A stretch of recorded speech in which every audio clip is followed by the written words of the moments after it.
अयोध्या राम मंदिर में 22 जनवरी को होने वाले प्राण प्रतिष्ठा समारोह का निमंत्रण ठुकराने पर कांग्रेसी आलाकमान अब अपने ही नेताओं के निशाने पर आ रहे हैं। पूर्व सीएम दिग्विजय सिंह के भाई लक्ष्मण सिंह ने कहा कि अब कांग्रेस को आगामी लोकसभा चुनाव में परिणाम भुगतने होंगे।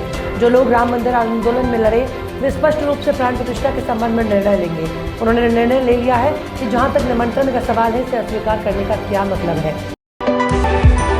मध्य प्रदेश में सोलर बिजली पर एक्स्ट्रा चार्ज लगाने की तैयारी है। Madhya Pradesh power management company द्वारा सोलर प्लांट में नए शुल्क निर्धारण के लिए पावर मैनेजमेंट कंपनी के प्रस्ताव पर आपत्तिकर्ता एडवोकेट राजेंद्र अग्रवाल ने कहा कि सोलर प्लांट से पैदा होने वाली बिजली पर विभिन्न शुल्क लगाए जा रहे हैं। राजेंद्र अग्रवाल ने कहा कि इससे प्रति यूनिट सोलर ऊर्जा 8.90 रुपए की हो जाएगी। सूत्रों के अनुसार सपा ने कांग्रेस से कहा कि पहले आप कौन कौन सी सीट जीत सकते हैं और कौन सी सीट आप लड़ना चाहते हैं, उसकी लिस्ट दीजिए। इस कांग्रेस की तरफ से कहा गया कि यूपी में कांग्रेस को 25 सीटें चाहिए।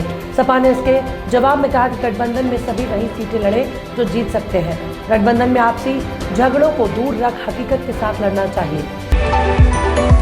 कांग्रेस ने अयोध्या में आगामी 22 जनवरी को राम मंदिर के उद्घाटन और रामलला की प्राण प्रतिष्ठा के आयोजन में आने से मना कर दिया। अब इस पर उसे अपने ही नेताओं की नाराजगी झेलनी पड़ रही है।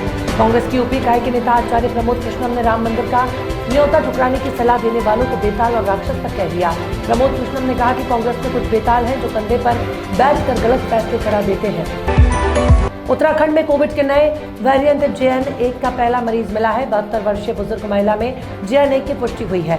इसको लेकर स्वास्थ्य विभाग अभी से अलर्ट हो गया। 3 से 4 जनवरी को 2 मरीज कोविड संक्रमण के लक्षण पाए गए थे। स्वास्थ्य विभाग ने मरीजों के सैंपल को जीनोम सीक्वेंसिंग के लिए भेजा था, जिसमें से एक मरीज को आज नए वेरिएंट की पुष्टि हुई है। मुख्यमंत्री एकनाथ शिंदे ने ठाणे के आनंद आश्रम में श्रद्धेय गुरु धर्मवीर आनंद दिगे साहब को सम्मान देते हुए आभार व्यक्त किया। सीएम शिंदे ने सोशल मीडिया पर कहा कि विधानसभा अध्यक्ष द्वारा दिए गए फैसले के बाद शिवसेना के 16 विधायक पात्र हो गए हैं और इस बात पर मोहर लग गई है कि शिवसेना पार्टी भी हमारी है। इस निर्णय के बाद आज मैं ठाणे के तोम्बी नाका स्थित आनंद आश्रम गया और पूज्य गुरु धर्मवीर आनंद दिगे साहब की छवि पर श्रद्धा सुमन अर्पित किए। छत्तीसगढ़ सरकार ने अयोध्या में रामलला के प्राण प्रतिष्ठा समारोह के उपलक्ष्य में 22 जनवरी को राज्य के सभी शिक्षण संस्थानों में छुट्टी देने का फैसला किया है। राज्य के धार्मिक न्याय और धर्मस्व और पर्यटन और संस्कृति मंत्री बृजमोहन अग्रवाल ने मीडिया से बातचीत के दौरान अयोध्या में रामलला के प्राण प्रतिष्ठा के उपलक्ष्य में 22 जनवरी को छत्तीसगढ़ के सभी शासकीय और गैर शासकीय स्कूल कॉलेज में अवकाश की घोषणा की है।